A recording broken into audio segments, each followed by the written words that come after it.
Anyari sa San Miguel Beermen sa Game 1 ng PBA Finals, hindi makapaniwala si CJ Perez sa ginawang call down ng referee. Impressive performance by Meralco Bolts sa Game 1.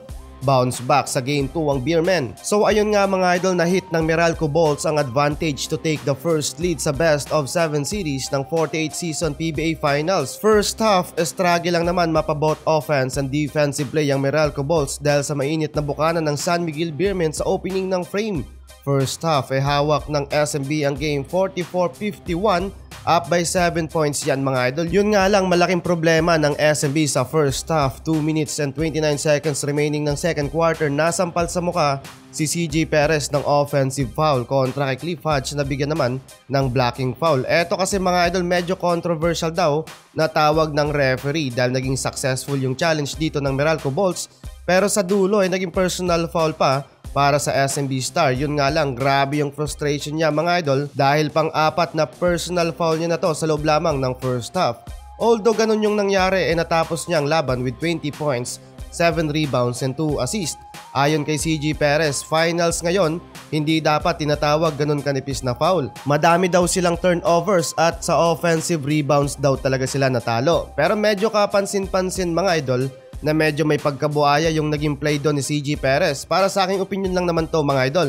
Baka kasi personal na habol para sa title ng Best Player of the Conference dahil wala na din silang ibang kalaban dito mga idol sa BPC race, kundi silang dalawa na lang ni Junmar Fajardo. Dahil eliminated na ang team ni na Robert Bolick, Stephen Holt at Christian Stand Hardinger. Samantalang nasayang mga idol ang double-double ni JMF sa stat sheets with 23 points and 10 rebounds. Hiningal nga mga idol si Junmar Fajardo sa fast-paced mapa offensive and defensive play ng Meralco. Samantalang hindi pa satisfied si Brandon Bates sa pagkapanalo nila sa first game, which is may point naman mga idol dahil kailangan mo ng 4 na panalo sa serye para magkampiyon. Hindi ganun ka-efficient si Brandon Bates pagdating sa scoring, pero napaka-efficient niya mga idol pagdating sa defensive play with only 2 points, 4 rebounds, 1 assist at impressive 4 block shots sa game. Trinabaho niya talaga mga idol at nag-focus siya sa depensa habang bahala na ang kanilang gwardya na pumunto sa game.